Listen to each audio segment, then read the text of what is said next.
start the meeting. Start with Pledge of Allegiance.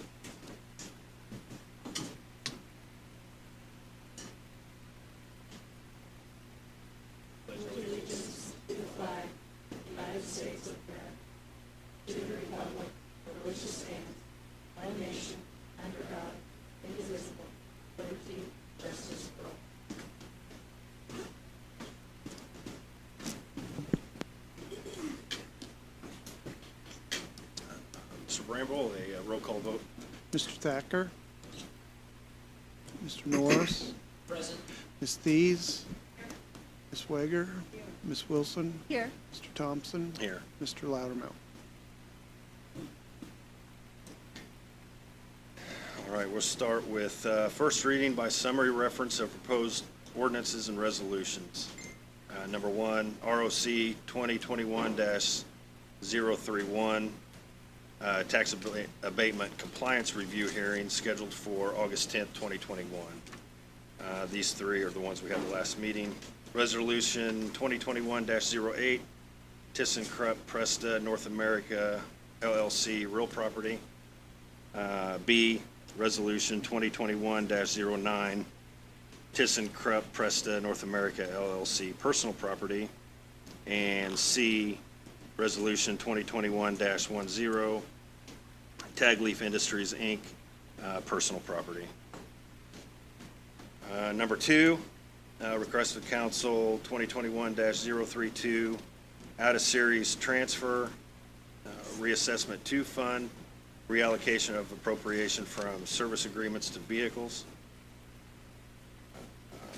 Number three, ROC 2021-033, out-of-series transfer, sales disclosure fund, reallocation of appropriation from professional services to vehicles. Next one, ROC 2021-034, resolution modifying local income tax rate, annual allocation to township fire safety agencies. Number five, ROC 2021-035, resolution 2021-11, Steel Dynamics Heartland LLC, 10-year real and personal property tax abatement. And number six, ROC 2021-036, Fourth Amendment to Vigo County Police Retirement Plan. Next item is public comment. Do we have any public comment?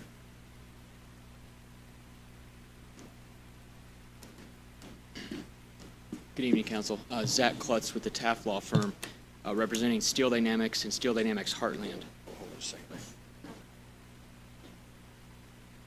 Okay, I thought it was just public comment.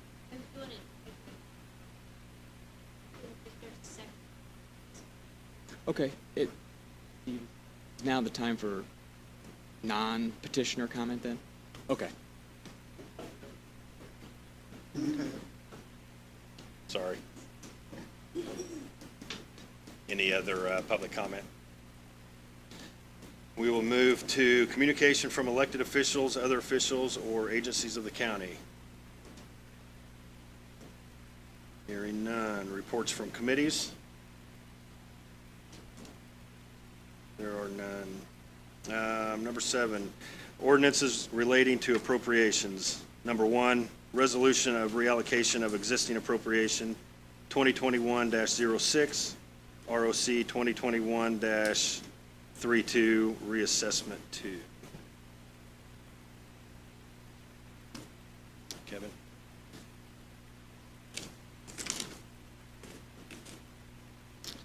Good evening, Board. I appreciate you hearing me today. Actually, I think what we're going to talk about will cover this one and the next one, the sales disclosure one. What I'm requesting is, currently, we have the funds in both sales disclosure and reassessment. Two, if we do the transfer for those, then we can purchase a vehicle for the county assessor's office. I did run down some numbers just to give an idea what this will be used for, this vehicle. In 2019, the assessor's office actually went out and reviewed approximately 13,000 parcels, and that's split between reassessment, sales verification, and permits and appeals, which we have to do all those by statute. We covered 8,830 miles, which was turned in, and I turned in to the auditor. In 2020, even with COVID and with the restrictions that were placed on everything, we still put 8,288 miles on vehicles. In 2021, up through July, we're at 5,240. So we're going to be a little bit higher this year. I think because of that, and I do know the commissioners just increased the mileage that people could claim from 40 to 56, which would help. But I do feel that putting these kind of miles on individual vehicle isn't really fair to do for an employee. That's the reason I'm requesting these transfers. I also did, when it comes time to budget, I did put this in next year's budget in case you chose not to do that this year. So if that's granted through that budget, then I would get it for next year. If you grant it for me now, then obviously my budget could be decreased by this amount.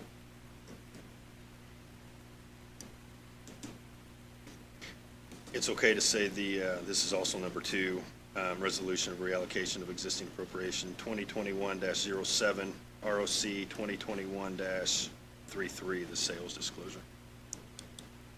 Any questions from council?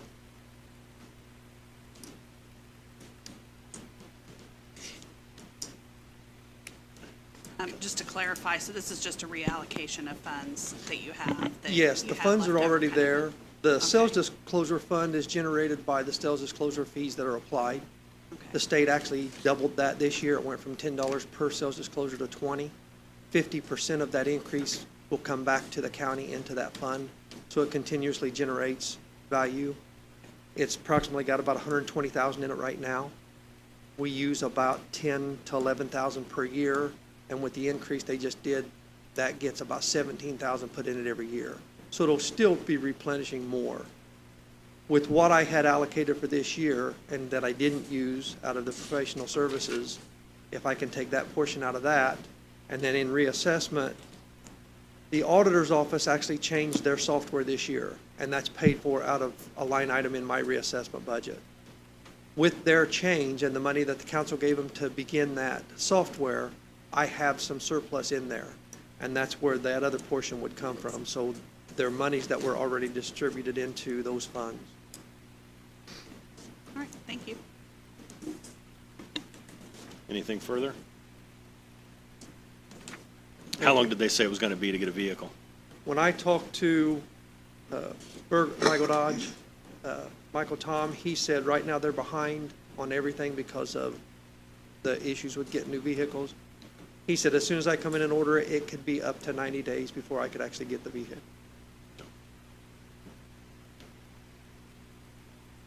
All right, thank you. Thank you.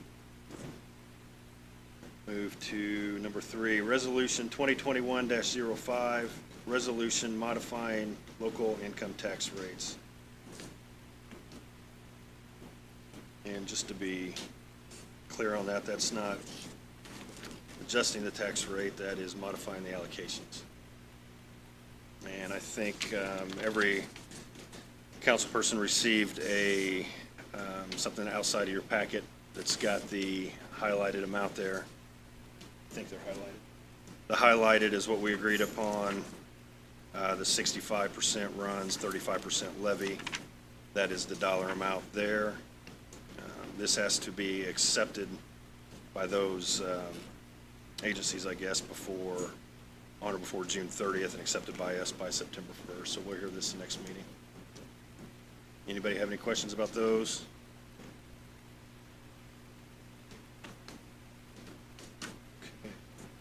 Move to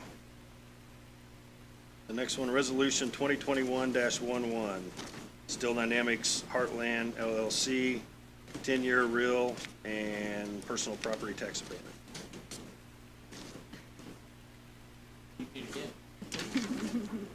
My name is Zach Klutz with the Taft Law Firm in Indianapolis, representing Steel Dynamics and Steel Dynamics Heartland LLC with respect to its petition for real and personal property tax abatement consideration and corresponding resolution 2021-11, which is my understanding will be heard at the next meeting on August 10th. With me this evening is Roberto Boer, the operations manager, as well as Brad Greenwell, the controller for SDI Heartlands Division. You'll hear from both of them shortly, and we'll be happy to answer any questions when we're done. As you know, Steel Dynamics is not a new or prospective company to Vigo County. It's an existing corporate citizen and employer, proudly employing approximately 225 individuals with an annual wage of $95,000 or more. In addition to being a significant employer in the county, it's also a county taxpayer, paying existing real and personal property taxes of nearly $1 million each year to Vigo County. We are here this evening because Steel Dynamics has a need to expand its steel processing capabilities, specifically as it relates to paint lines and galvanizing. And its facility at Vigo County is its first choice to bring this expansion. If this tax abatement is approved, the expansion, and you'll hear more about this in greater detail, will include installation of nearly $197 million of new manufacturing equipment, construction of a new 390,000 square foot expansion to its existing facility at an estimated cost of nearly $35 million, and the addition of approximately 80 to 85 new jobs with an average wage of $80,000 annually, plus the continuation and retention of its existing workforce of approximately 225 employees. As Steve Witt and our client will mention shortly, there's also a strong likelihood of additional companies moving close to the Steel Dynamics facility who have a desire or need to be geographically close to new steel processing lines. This potential expansion is supported by the Terre Haute Economic Development Corp., which you'll hear from Steve Witt shortly, as well as the Indiana Economic Development Corporation. So I'd like to turn the presentation over to Roberto, the operations manager for the facility, and then when that's concluded, we'd be happy to answer any.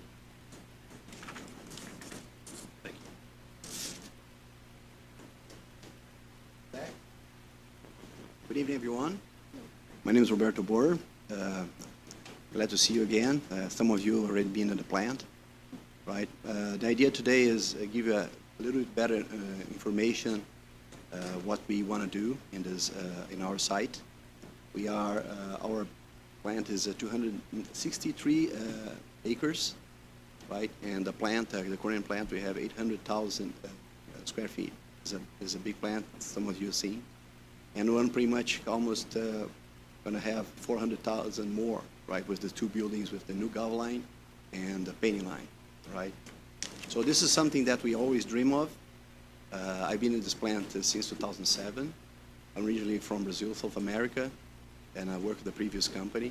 And we're always try to expand, but we were never able to do it. We have a great chance, really, to bring very good jobs at this community. We have been since in 1998 when we built the plant. And of course, steel business is kind of up and downs, but it's still running. This year has been pretty good for us and hopefully stay that way, right? So I will start, I have with me here Brad Greenwell, my controller. So he can answer everything about numbers and facts, so he can answer as well. And again, so I'm going to show you some information. I don't have a preparation itself, but I have some information I want to share with you. Some of you may made some questions during the tour. I want to also show something here. And if you want to know more details or how this equipment look like, I have a short video about 7 minutes for other division, right? We just implemented this in 2017. Then give you an idea what the equipment is. A very long, 1,000 feet long building and equipment. But then you're gonna really have a sense what it is, all right? So before I go ahead with the presentation, you guys have any questions at this point? All right, let's see the presentation first, all right? Okay.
I have better pictures, but I think this is show you guys exactly what I'm talking about, right? Okay, about this facility, there are some comments about in terms of a local support, local companies. I have another information.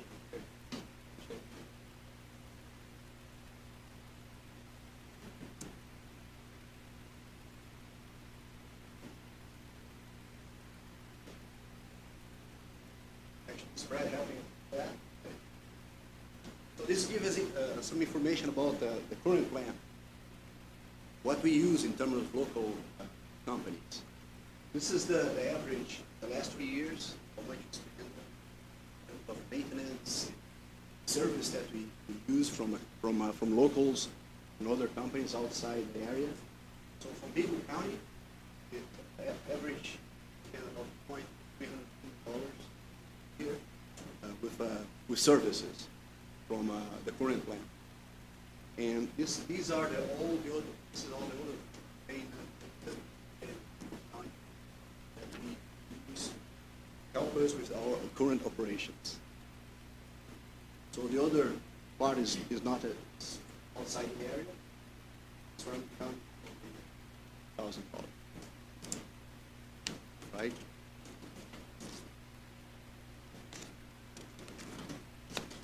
Okay? Good? Right. Other questions about how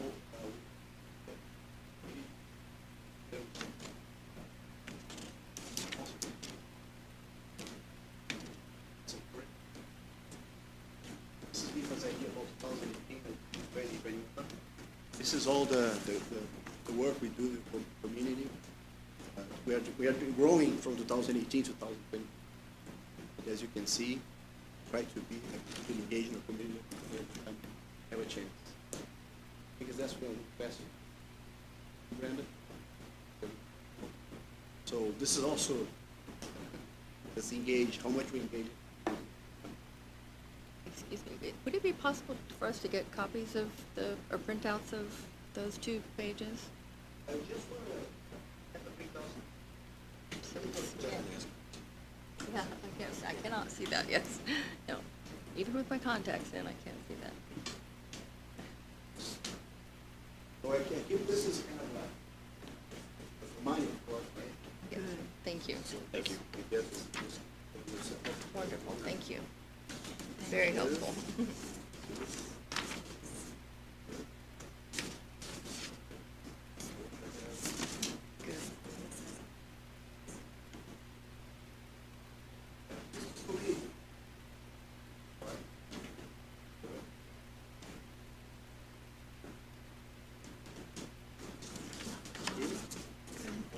Thank you.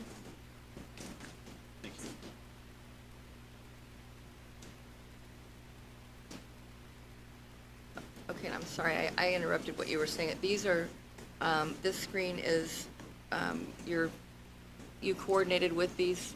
Yeah, it's kind of try to help the community, Okay, right? All the community in every time, every situation.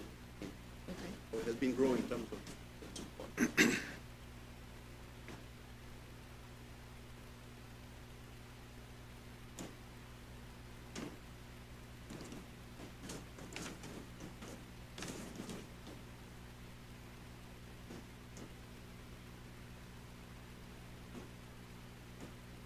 Okay. So, you want to see the video, or it's okay? Sure, 7 minutes, Sure. That's okay? All right.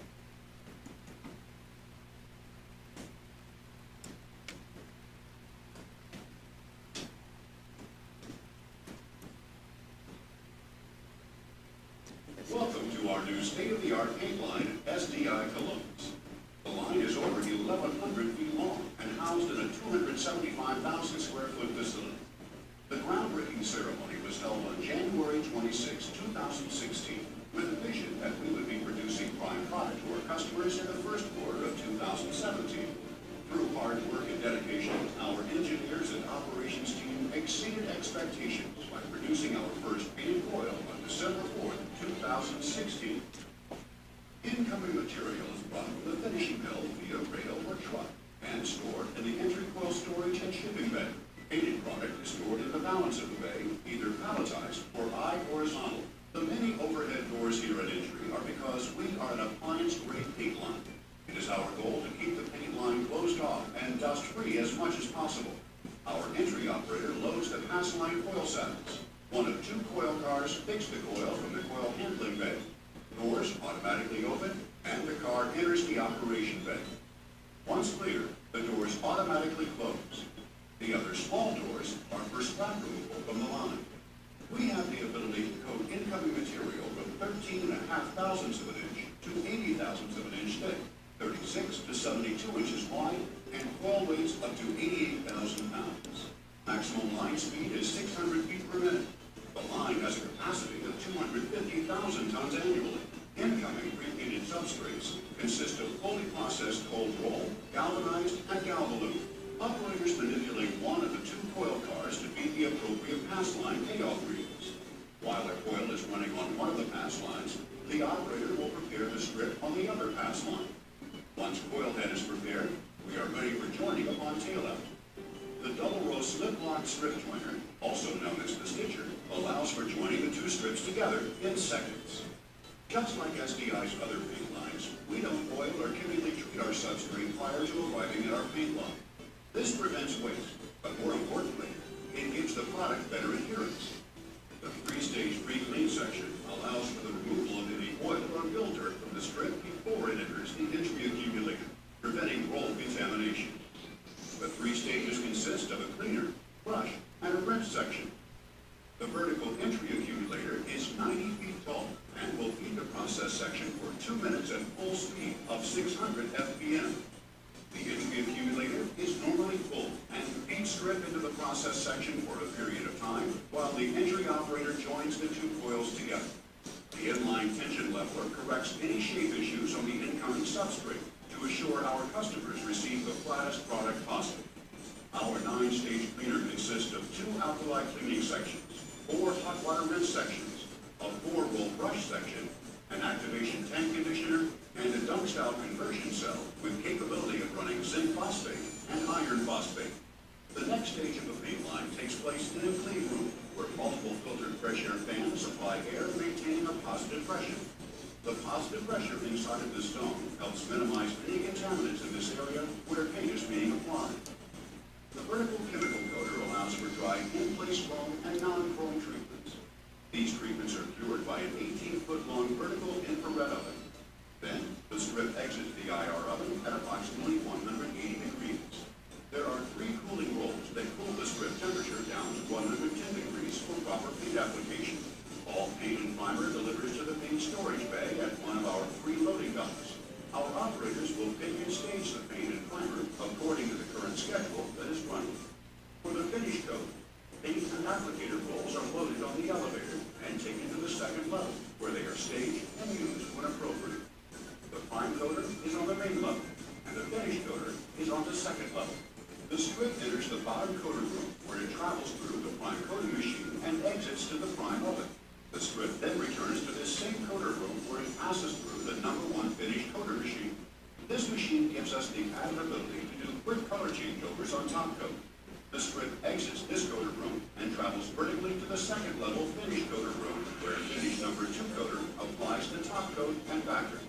All coaters are equipped with the modern technology of active load cells to position kiss pressure, hip pressure, and safety monitoring. They are also equipped with the St. Clair system heat exchanger to keep the paints at a constant temperature, which helps control the consistency of the coating. The prime and finish ovens are 163 feet long, and each consists of 5 zones that can be controlled individually. These ovens produce material up to 80 thousandths inch, while achieving maximum PMT ranges. The ovens are equipped with mass airflow sensors to indicate a negative airflow in the ovens at all times. There are also sensors that automatically adjust the height of the strip to prevent scratching on top and or bottom strip surfaces. The prime and finish quench water systems cool the strip. Reverse osmosis or auto water purification technology is used to prevent contaminants from being deposited on the surface of the strip. Double quench blow-offs are also installed to ensure no water carryover takes place. strip exits the prime quench and travels between the ovens back to the prime coater room, eventually making its way up to the finished coater room. The two-head stenciler has the ability of printing black or UV ink. Operators have the ability to automatically set location of the heads for strip printing. The vertical exit accumulator is also 90 feet tall and is the other key component of the line that allows the process section to continuously operate.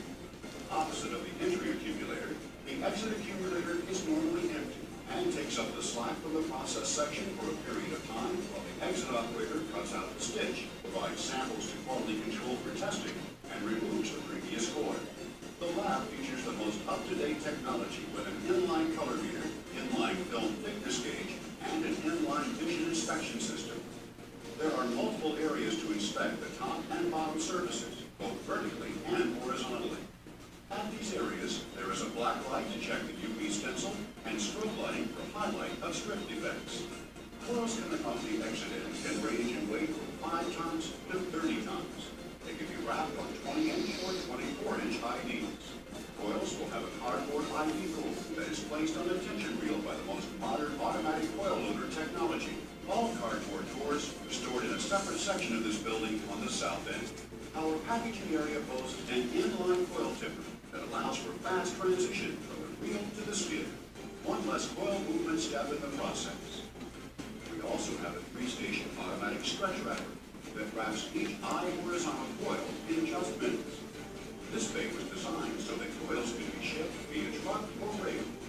Both the truck lane and rail run through the entire building. The Columbus paint line is the third paint line in the SDI family, joining Butler, Indiana, and Jeffersonville, Indiana. SDI is proud to supply the highest quality paint product to the market.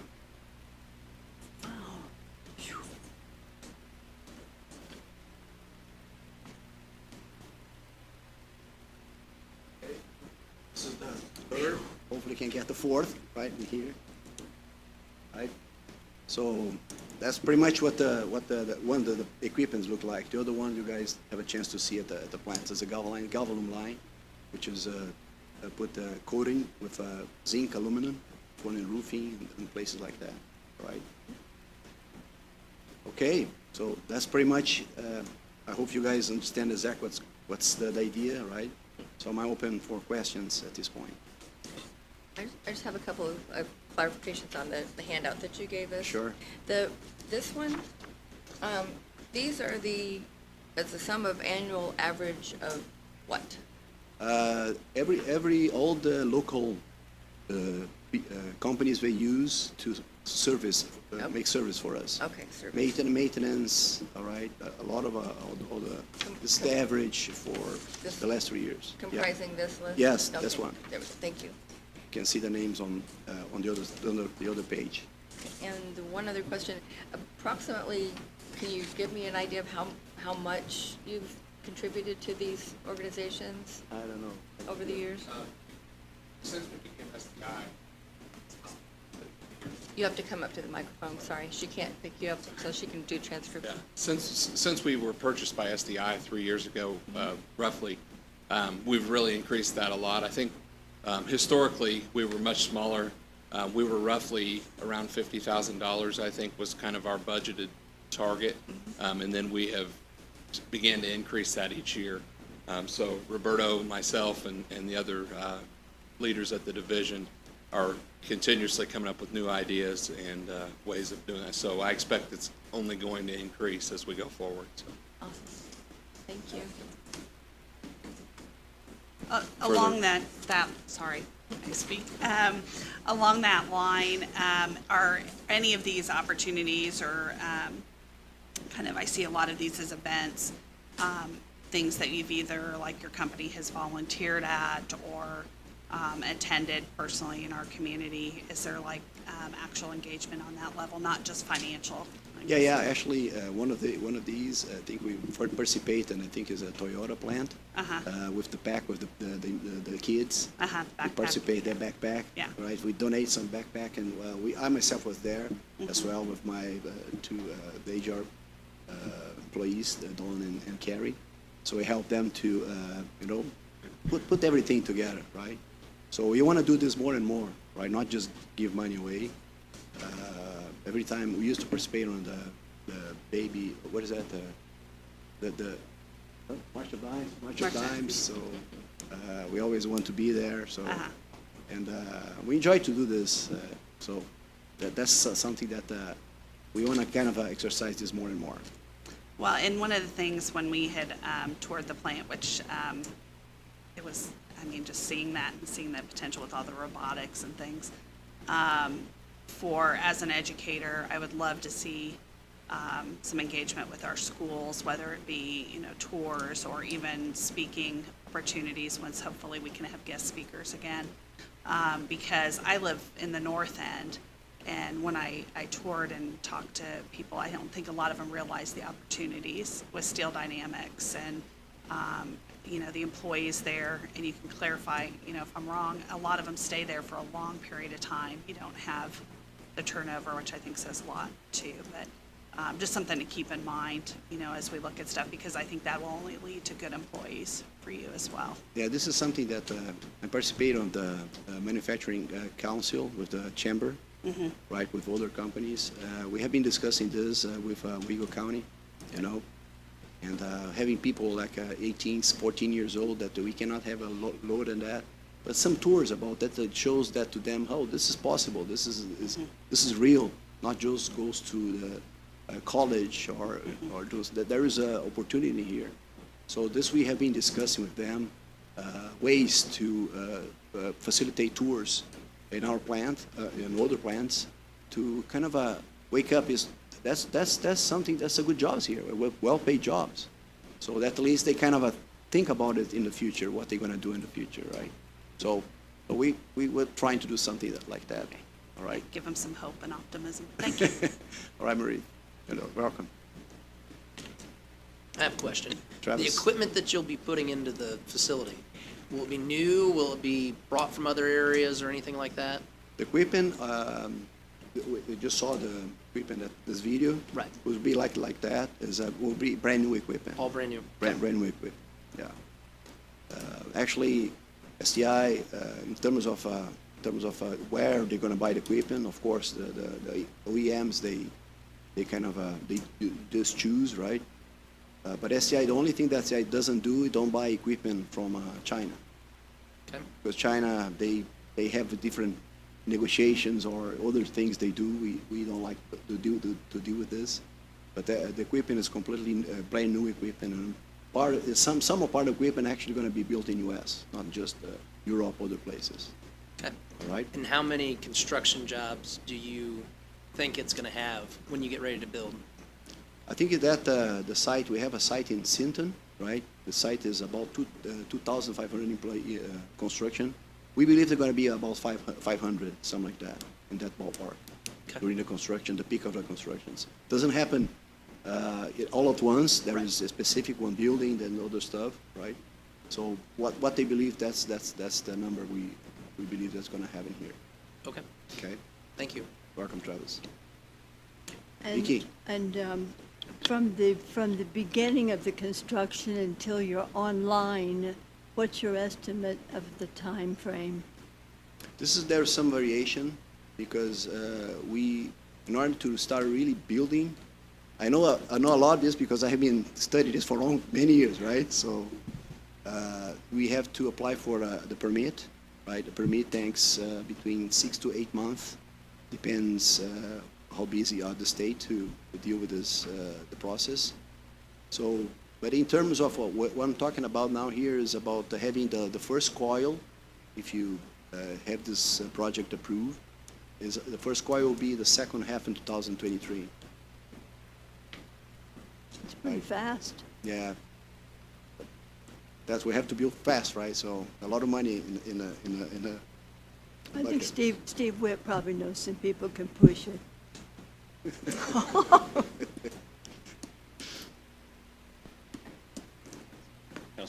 If I can, Yes, Dad. just a couple of questions for you. You mentioned earlier, or in the intro of the attorney, you mentioned earlier about a couple other companies that might possibly locate. Can you expand any further on that, other than that they're similarly related material? Well, the whole reason to try to build this plant here is the location, right? It's at the Midwest. A lot of our customers that buy painted products, they are in this area, right, 300 miles around this area. And we have, SDI has kind of a co-owner, another company, is a distribution center. They call United Steel Supply. They actually, they distribute most of the coils. They have a kind of very interesting process. They can have a coil, you call in 2 hours, you can get your coil, whatever you want. Great. So the idea is actually build or buy some, how can I say, other facility on the industrial park, so they can have a kind of distribution center there and can send to all their customer. Right. Right? So this is one example, right? Yeah. So many others that we use their services. We have one environmental from Master Holt, for instance. We never have a chance to use them. We learn from them, and now we are doing business. So we kind of are always looking for opportunities, local opportunities, right? So I think that's something that, of course, of all the other utilities, you use gas, energy, so they're going to grow have to build something or increase their capacity to allow us to operate, right? So there's everything one after the other. And my second question would be, and I'm new to this process, so don't be offended if I ask a question. I won't. So when I look at your Exhibit A, the Statement of Benefits for Real Estate Improvement, you show a cost of $34,650,000, and the assessed value equal that. And everything I've seen on assessed values, they're not equal to the input. If you look at the current values, the assessed value is 70% or so. So I'm just wondering if somebody could speak to that. And then follow-up is, I don't see the abatement schedule of part of the attachment to the form. I don't have information. Abatement schedule would be a 10-year full 100%. But a dollar amount that goes with that, if you don't have assessed value, and I don't know how you calculate, you see on the front of the first page there, it shows the. I'm not, if you don't mind, which document are you looking at? Exhibit A. Okay. It's the Statement of Benefits. Sure. And then on the first page, it has, that you currently have possibly of 84 additional employees, and you go down current values of $13,647,000, or 647,000, yes. And then it says assessed value of 10 million. Then you got estimated value of proposed project of 34, which you said in the video. But the assessed value, I believe the assessors here, I don't think it ever assesses at 100%. Yeah, all we can do for purposes of completing this form is give you what our cost basis will be, and if it's assessed lower, Well, that's where the abatement schedule then would factor all that in. Am I asking the right question here? well, in terms of the abatement schedule we're looking for, it would be the 10-year 100% abatement schedule. I heard that, but Okay. I mean, that it actually talks about that you can have a maximum not to exceed 10 years, and you must specify the percent, which you have, but it's just it's usually in a format of a spreadsheet. Am I? Sure. Steve Witt, Terre Haute Economic Development Corporation. Todd, it's impossible to estimate what the assessed value will be in the future. So, as Zach said, they use the cost for the assessed value to start out. But I have run a projection.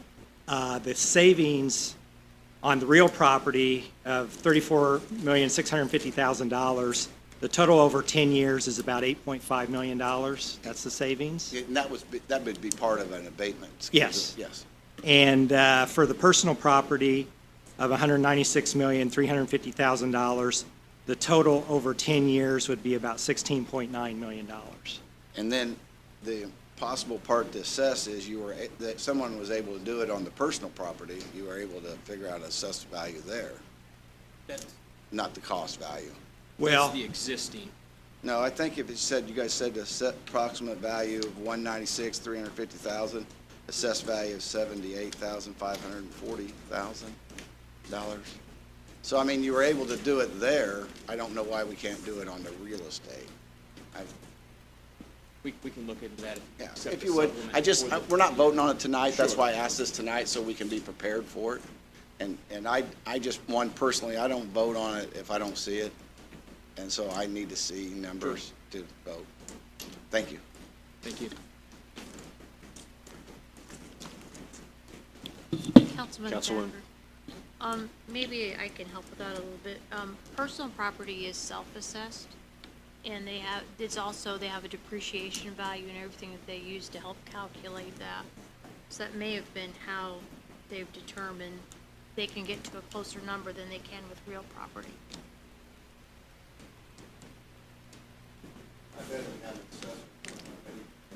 He's raised his hand to you.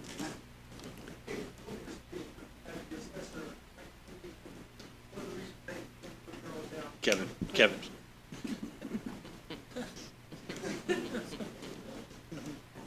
Kevin, the county assessor.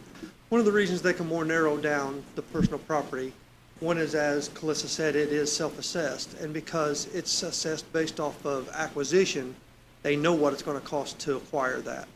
When it comes to the assessment, over time, the assessment is determined by the cost tables and depreciation tables given to us by the state.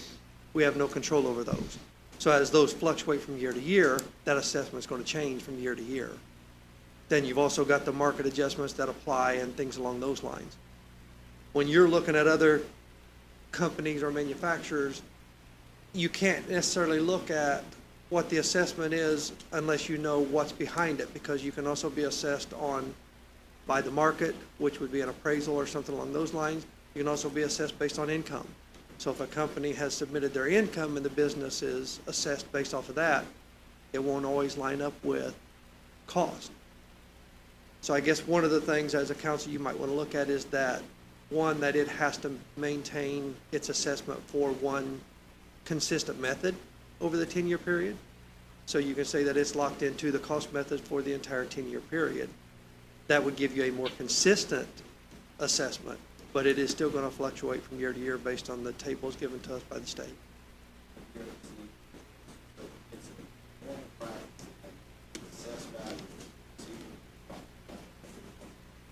The assessed value is supposed to be equal to market value, what it would sell for on the open market. The three methods are income, sales, and cost. They're supposed to be within 10% of each other. Doesn't always work that way, but we're locked into the tables that are given to us.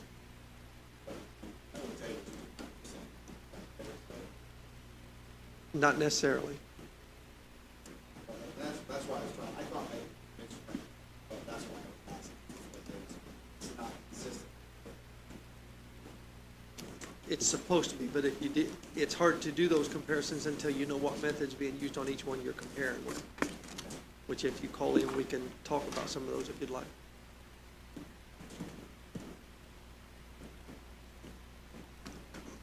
One quick question. What, for instance, would this product be used for? Who would be purchasing that? The customers? Mm-hmm. Oh, this is pretty much this is a painted galvanum product. It's supposed to last 50 years. So everything, for instance, roof panel, roofing, right? You can use these panels. So pretty much everything will protect against Like weather? the weather. Yeah, it can be used. There are a lot of applications like that. Okay. Right. Our device, Columbus has a little bit more upgrade in terms of what they can offer. They can do appliances, or even this is require much more higher quality in terms of the paint and equipment. So our more related to just construction market, right? Which is exactly panels, roofing. That's pretty much the product is used. And a number of colors. Oh, it can be many colors. So why? And they could order the colors. Sorry, they can choose yeah, they can choose Got the it. colors. Yeah, sure, for sure. Okay. Yeah, people Thank you. sometimes have a nice color, green, pink, whatever. So, and this is there's other interesting enough. I think I can share with you. SDI also is investing in a kind of a painting machine that you can print stuff like like a wood, everything. It's very small. It's already in Butler. Maybe in the future we can have this here, but it's a very new technique and new development, right? It's much smaller, so has been implemented there. So you Thank can imagine a lot of things you can do with the painting nowadays. Thank you. All right, Councilwoman Wilson? I have just a couple quick questions. no problem. Um, Brenda. What, I know this is kind of a far-reaching question, but what percentage of the new hires are you anticipating actually coming from Vigo County? That's a All good of question. them, right? Well, I want an accurate answer. Well, we have a lot of people from Vigo County, right? But you also have a lot from Sullivan and also for Park County, right? Unfortunately, when you open for openings, we always want to get people local because they'll need to commute back and forth, right? But has been that has pretty much about 90% has been those three counties, Sullivan, Park, and Vigo. So, do you know a percentage of each county that I would say your a little current bit. employees are? I think it's more 40, about divided. I think it's Sullivan, and we have more from Sullivan, and I would say 60% for Sullivan and more 70%. 40, let's put 40% Vigo, 30% Sullivan, and then 30% Park County, right? And I don't know if this question is for you or not, but would SDI be amenable to a sliding scale abatement, or is 10-year 100%, that's it, or you go somewhere else? Well, as I said, this is the company only look for the stakeholders, what's more important for them. Makes a lot of sense putting this plant, but the company is looking really for the total abatement, right? So SDI do the right things. They have other options. Of course, they want this badly here because all the team we have here, people is excited. SDI looked for this a lot, and people has been supporting this so many times. This is one part, but also the market, right? The location. So this is also very important for the investment like that. It's a big investment, big commitment. Steel mills stay for a long time. There's a commitment with community, 40 years, 45 years, right? We are still an adult of 20 years. We can go to more than that. But that's what we're looking for. Well, you have to understand too that you're asking us for a huge commitment as well. Yes. And, we've got taxpayers that we have to answer to, and we need to really be assured that this is in the best interest. Yeah, I understand that's something different from Vigo County, right? But STI has been doing kind of this kind of business in other counties. Is new for here, of course. But there are other counties that really want the business. They see the benefit, Sure. right? And they kind of think about it and make the decision, of course, right? I'm just a little bit concerned about I do understand that the workforce is not, that's something that you're gonna have to ultimately consider, and the fact that there's 40% right now from Vigo County and 60% in other county, of employees from other counties, that I'm just having to wrestle through the benefits for. Yeah, sure. So, But I do understand, and I do agree that, you do bring a lot to and the high-paying jobs are yeah, very and good. imagine, And the longevity of your company. And just 84, just a number that we put it together because we know that's the direct job. People are going to work on the plant, but then you have to support people, have engineers, you have safety guys, Sure. probably some on accounting. There's more potential for more employment, but we have to commit with that. That's when we have the people really working on the plant. Right? This is the one that are really going to work with equipment, the ones you guys see, maintenance, operations, and shipment. The safety issue is something that I was also in the back of my mind thinking, this new expansion. I understand from a business standpoint, you're going to want to protect your company too. If there's a fire, I'm just concerned that our local Honey Creek Fire Department or our fire departments, because there's no taxes to increase the force that they have. I'm sure you have security in place for fires that you don't want your Yeah, business we to burn don't either, you'd want be to lose lost, fire. but- Yeah, we never really had any big fire, but we have situations, for instance, the one we saw, the mill, they use oil, Yes. right? And sometimes just as a spark can put the fire and a big fire with everything oil. So we have already some extinguisher systems of CO2 that just blow automatically on the mill.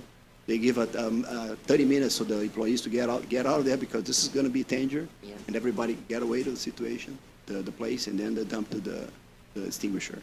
And of course, talk about Honey Creek. We have been talking to them many times.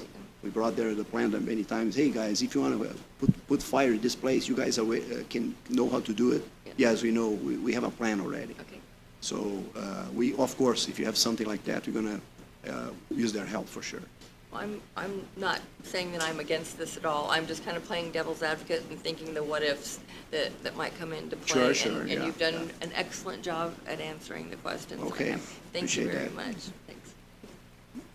Let me Vicki? also say, at the end of 10 years, you're going to be paying taxes on that plant. Sure, too. sure. Absolutely. Yeah, for sure. And we probably be raising your taxes for that, too. Yeah, that's, Well, I might be kidding about problem. that part. Maybe not. Okay. Thank That's you fine. very much. Any other questions from council? Mine is, are you fully staffed now, currently? well, the staff in which sense, David? In here it says, what is full staff now? 226 employees? Yes, yeah. And are you full now? Yeah. Are you? Okay. Yeah, actually, we are hiring more, 5 people.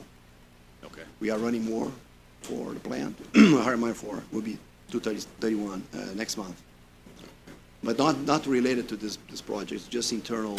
We are receiving more production, more, market is good for steel now. Good. So we want to kind of, we decide to hire more people. Do you have any fears of being able to hire 85 or 84 more Yeah, if what? this Sorry? goes through? Do you have any fears of being able to actually hire Yes, I 84? do. Yes, I do. Because we have been struggling in the last 7 years to hire people. Doesn't seem that difficult, but one of the tests we do, we have a test with the tape, if they can read the tape or micrometer. Many people, they cannot read it, and they use this every day. So this kind of basic information or knowledge, we're kind of losing. So we have some concerns, of course, right? But at this point, I know that we have Tech working, we have in contact with them. They can develop people in the future, right, for specific technical jobs. But it's something that we have to face. We don't know how much really 84. There are people also look, hey, well, I have a friend of a friend, but I do have concern. All right. Maybe that's something that you could work with the schools more to. Yeah, yeah, for 2 years from now, The maybe. school corporation. Yeah, some preparation. Yep. Okay, Thank you. all right. Thank you very Thank you. much. Thank you.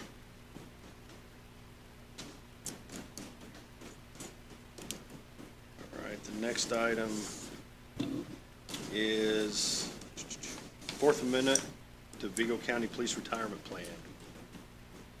Derek?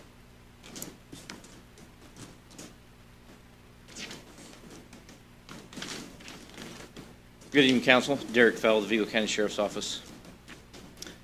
So last year, April 6th of 2020, the Vigo County Sheriff's Office Merit Board approved this addition or amendment to our retirement plan.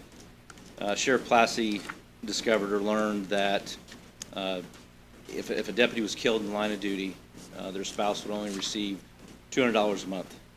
If they were not vested, had 20 years of service or 10 years of service with the Sheriff's Office. So in theory, if a deputy was killed in the line of duty with 3 years or 8 years of service, their spouse wouldn't be entitled to that, and Sheriff Plassey did not feel that that was appropriate or the right thing, so to speak. So he went to the Merit Board and asked for their approval to have this raised So if a deputy were unfortunately killed in line of duty at 3 years or 8 years of service, they would be entitled to the same as a deputy who was vested at 10 years would be entitled to. So the actuary, the Merit Board approved it. The actuary came up with a formula based on 2021, and that additional appropriation last year would have been $8,484.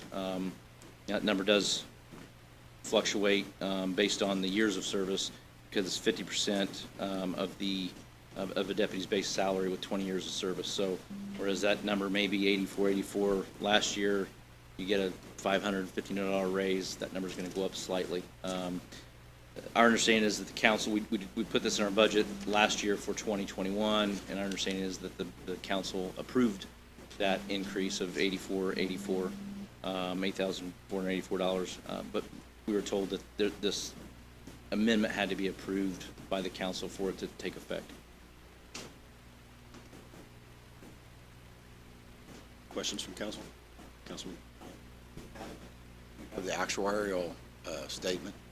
I don't have the statement, no. I'm sure we From can get where that they did for a you. study. Well, usually when they provide a study, they provide a statement with Yeah, I'm it. not saying we don't have it in possession of the sheriff's office. I don't have it I with just me. didn't see it attached. Yeah. I would appreciate to see the statement. And Sure. I believe you're correct, is if it was processed through the budget, it should be just a formality here. But Right. just for clarity. Sure. Thank you. Any other questions? Just real quick. So my understanding is it takes 10 years to be vested, and so we're really talking about anyone who has less than 10 years of experience. Correct. If they're killed in the line of, Correct. okay. And just kind of, I know forces are different ages and kind of have cycles. We've talked about that. Where are we at right now? Like, just kind of, how many do we have that are newer deputies, younger deputies? Okay. Right now, we have 40 deputies plus the sheriff, so if you count him, 41. And we met with the wage committee last week, and we had those numbers with, obviously, we have specific dates of birth, but off the top of my head, as far as newer deputies with less than 10 years of experience, without looking at the document, I would say we're probably right around 40 to 50% less than 10 years of experience. So 20 is a ballpark figure without looking exactly.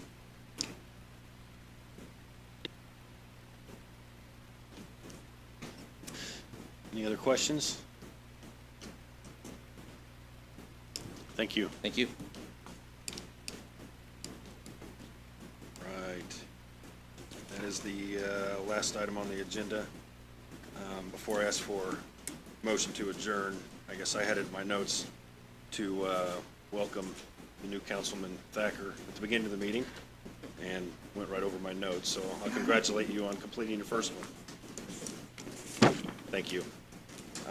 With that, take a motion to adjourn. Second. Motion and a second. Those in favor? Aye.